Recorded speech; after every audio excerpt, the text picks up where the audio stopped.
আব্দুল্লাহ ইবনুর উমর রাদিয়াল্লাহু তিনি বলেন, বাজারে বিক্রি হচ্ছিল এমন একটি রেশমি জুব্বা নিয়ে উমর রাদিয়াল্লাহু আল্লাহর রাসূল সাল্লাল্লাহু আলাইহি সাল্লাম এর নিকট এসে বলেন, হে আল্লাহর রাসূল, আপনি এটি ক্রয় করে নিন।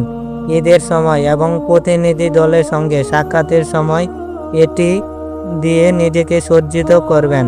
তখন আল্লাহর রাসূল সাল্লাল্লাহু আলাইহি সাল্লাম তাকে বলেন, এটি তো তার পোশাক যার আখিরাতের কল্যাণের কোনো অংশ নেই।